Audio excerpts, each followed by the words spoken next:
Hello students, Mr. Pratama is here and you're watching physics lesson.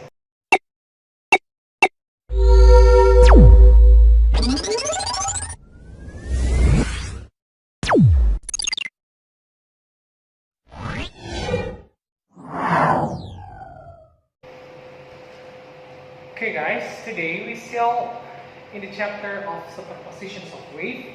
If in my previous video I'm explaining to you about the double slit experiment, now today I'm going to talk to you about the diffraction gratings.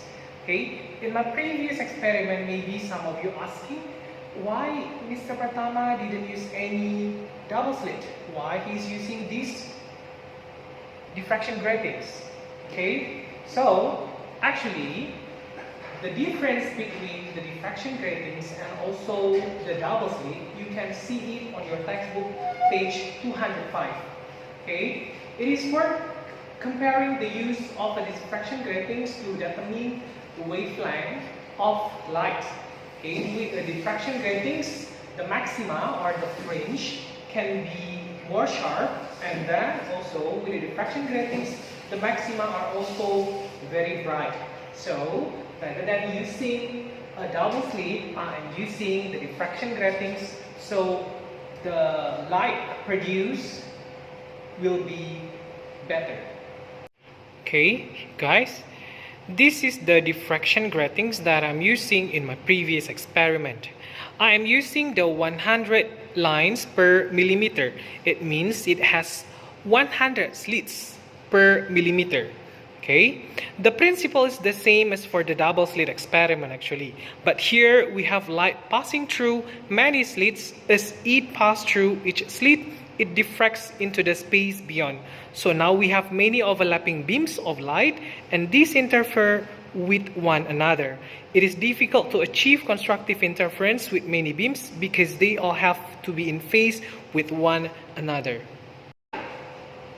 The differential formula that you see on the slide here, d sin theta is equal to n times lambda, can be applied also for the diffraction gratings.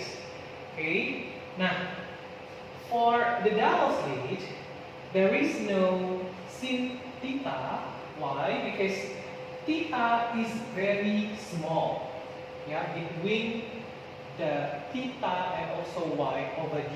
So there is no sin theta for the double slit. But for the diffraction gratings, yes, we use sin theta. Okay? Now, so here, if we want to find the sin theta, it will be equal to m times lambda over, okay, now let's see the formula.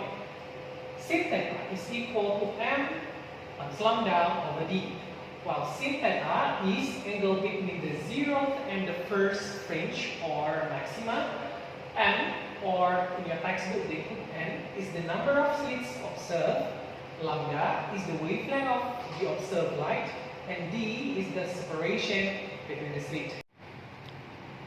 Okay, now to be more clear about the formula, let's check the work example on page 205.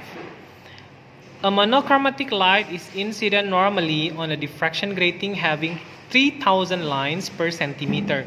The angular separations of the 0th and the first order maxima is found to be 10 degrees.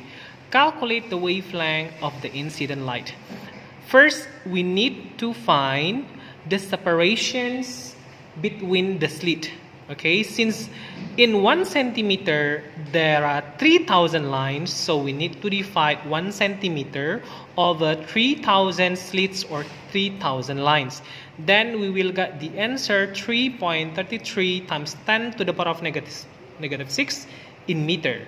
Now after we find the separation between the slit, then the next step that we need to do is put in all the things into the formula that we have discussed just now. Okay, so we know that the n is 1 because they only use 0th and the first order maxima or fringe. Okay, now so the lambda is equal to d sin theta over n. enter the d, and then after that sin 10 degree over 1. So let's say, yeah, they give the angular separation is not the 0th and the first order.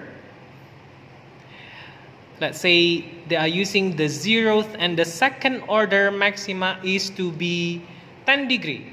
So it means the theta is only 5 degree because we need to divide by 2. Okay? Yeah? So n is 2.